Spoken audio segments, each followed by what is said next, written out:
Today in the shop, I'd like to share some painting tips for when you have an extra part for a bike. In this case, it's a fender, and we want it to be an exact match with this very exotic paint, that pearl and metallic. Some of the things I do to try to get an exact match when you have an extra part that has to match the original bike.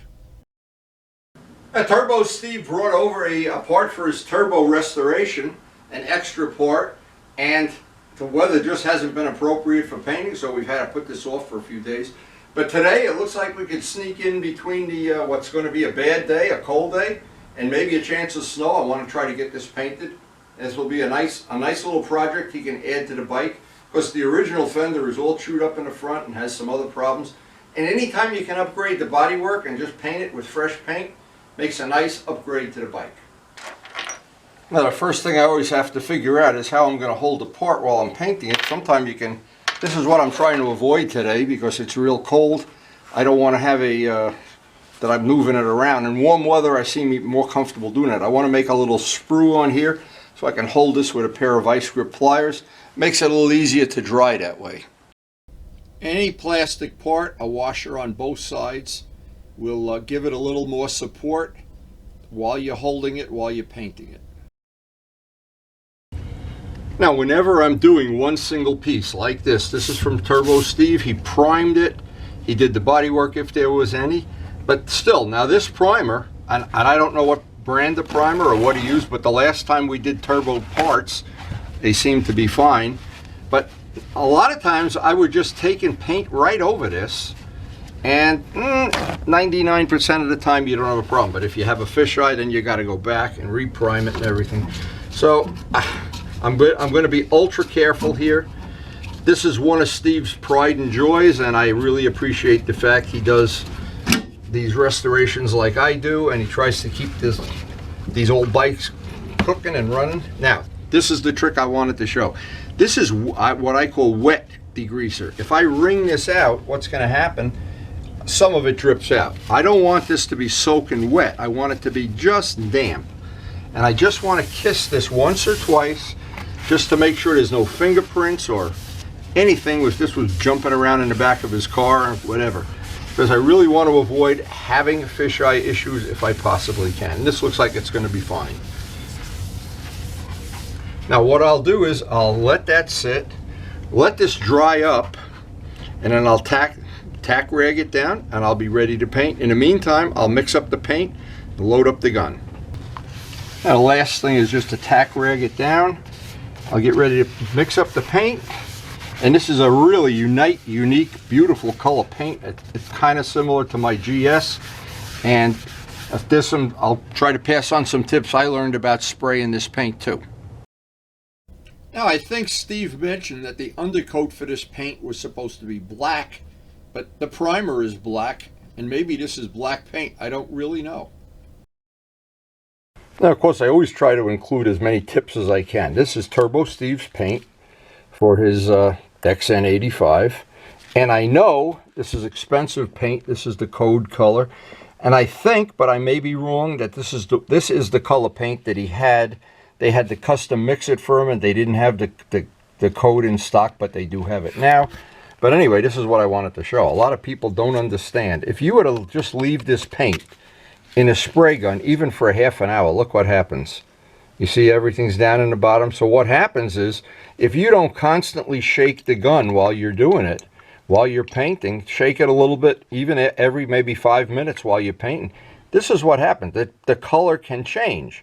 So I always, now whenever I do paint, this is exactly the jar of paint that I used to paint the gas tank and the fairing and the other parts. And when I have it mixed where I'm happy with and I have Color-Right thinner for this, ready to spray, RTS. So I know I'm not going to have a problem today with the paint being too thick or too thin. Usually 50-50 is fine. But I've got to be very aware of constantly shaking it. A lot of people put a ball bearing in the spray gun and shake it, but this is a real problem. Now, another problem you can have, and we're not going to have it because we have a separate gun for the clear. If I take this paint out of the gun, clean it, and then put this paint clear back in where this paint was, some of that silver can stay in the gun even tiny amounts. Then you paint over something where the trim is black, say, or green or red or whatever, and you see the little metal and it doesn't match. So if you're doing this kind of paint, number one, it's always good to have a dedicated clear gun. And if you're doing a lot of work, in this case, just leave the paint in the gun, or leave the gun that with this color, that you always shoot this color, you don't shoot red and then some of this comes out. No matter how clean you make the gun, this is always an issue with metallic paint, and I have gotten burned in the past, and I'm just trying to pass that information on. And again, on this job, we're using Color-Right urethane reducer. That's what they recommend, and this is very expensive paint, by the way, around $300 a quart. And just to show you how I deal with this, and you can deal with it and take chances or whatever. When I take the gun apart, the gun is now apart, and I always mark, I can always tell the last color that was on there, but guns that have metallic, if you were to put red in here or white, sometimes you just get enough that it ruins the work you do. Another good tip, if you're new to painting, these are tips you see the metallic in the thinner. When you start painting, you realize there's a couple of little rules of engagement. Well, the tip of the gun, the three little parts that go on here, when I'm done, I spray acetone in there and clean it, of course, and then take the tip and let it sit in a jar, and make sure you have a jar that seals well, because otherwise the acetone will evaporate in a day or two.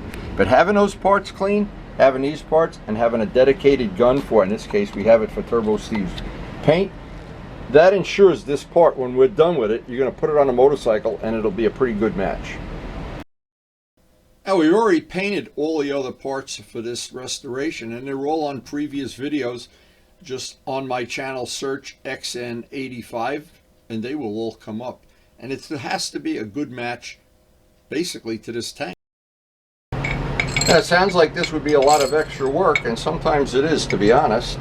And of course, when the acetone gets really dirty, you want to get rid of it and get some new acetone. But what happens, this kind of ensures that you're going to have the minimum amount of problems with matching paint. And these metallic colors, boy, can they be annoying. And of course, having a pair of pliers like this is handy.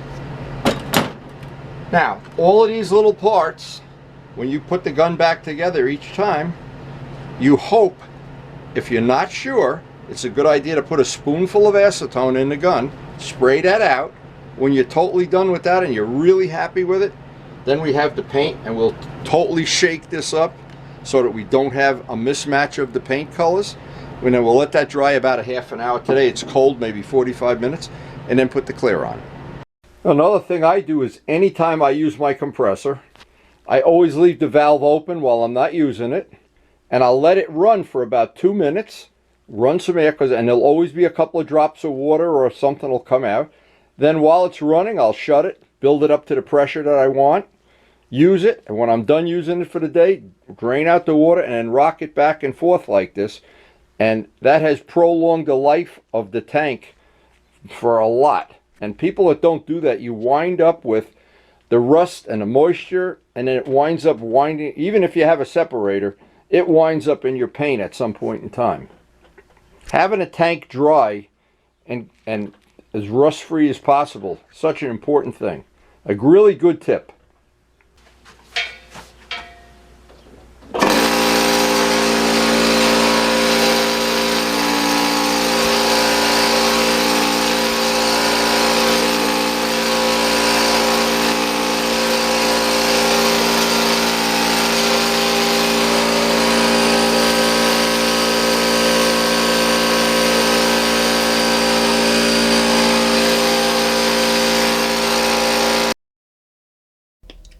Now, to me, shaking the paint, and you never can tell people enough times to do this, that metallic paint, it only takes a few minutes and all of a sudden it's all sinking down to the bottom. So I turn the jar constantly. The jar still has the tape seal on it, and you can't skimp on this part of it.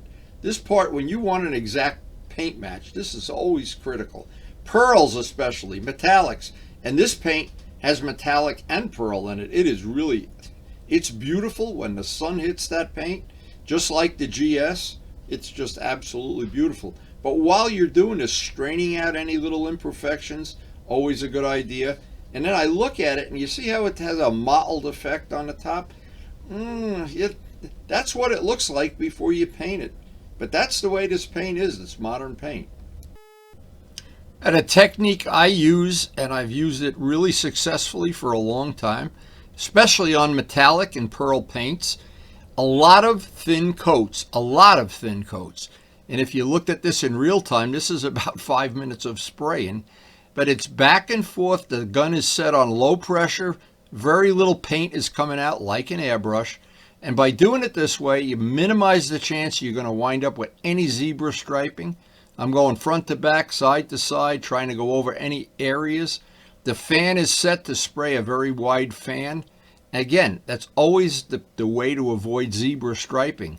And in the end, I want to look at it. Now, there's no sunlight today, so we are really, it looked like it's going to snow any minute. So I took it down under a fluorescent light in the shop just to look at it. I wanted to see if I had any zebra striping at all, and put that aside for 45 minutes, and will be time to get out the clear. Now, it's cold out in the garage, so usually anywhere between a half hour and 45 minutes later, this would be ready for the clear. Now, while I'm waiting for that to dry, a couple of good tips. We have used Gavco 5-star, several other good quality body shop. They're made for cars, 4:1 urethane. I always recommend using, if you're working like I do outside, the fast hardener always seems to work for me no matter what temperature it is.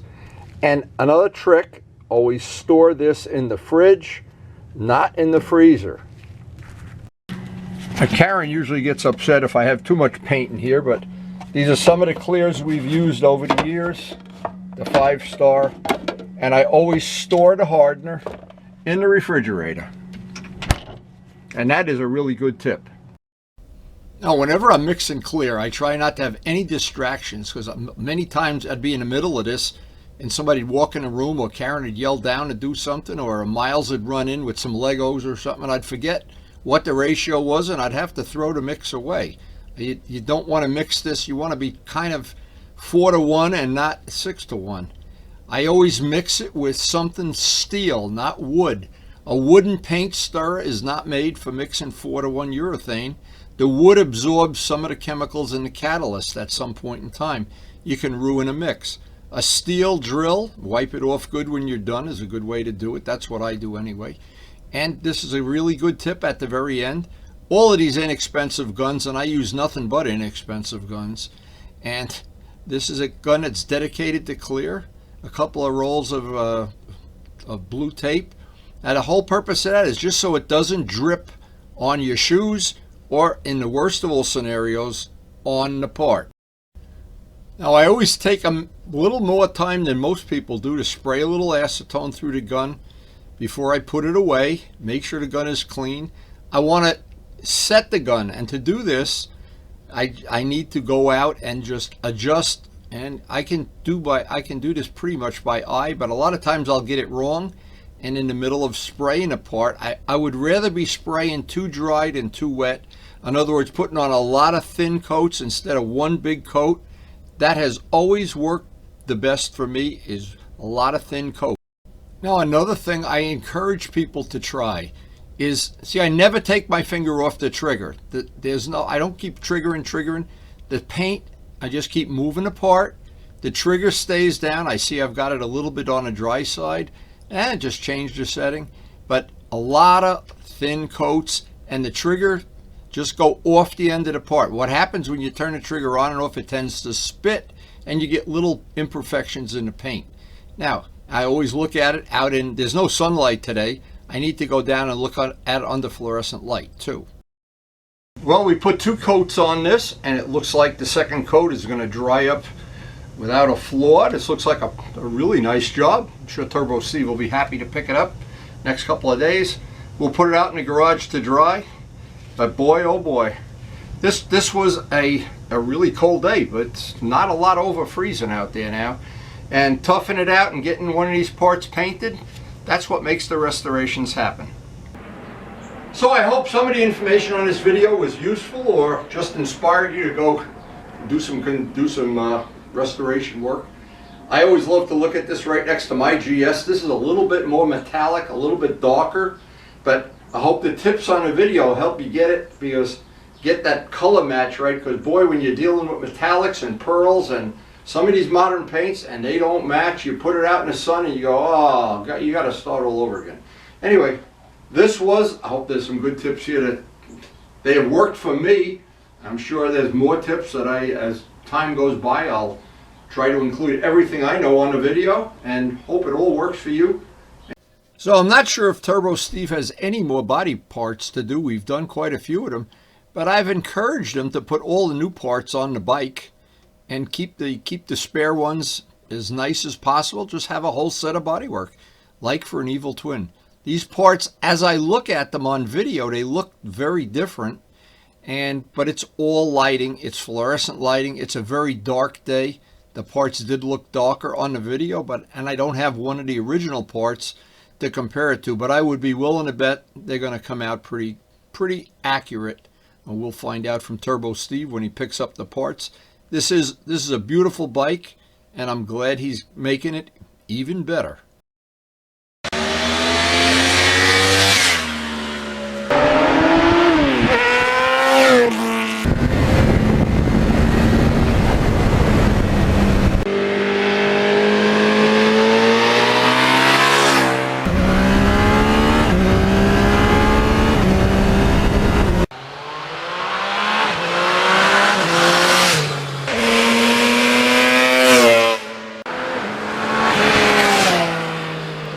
And thanks so much for watching.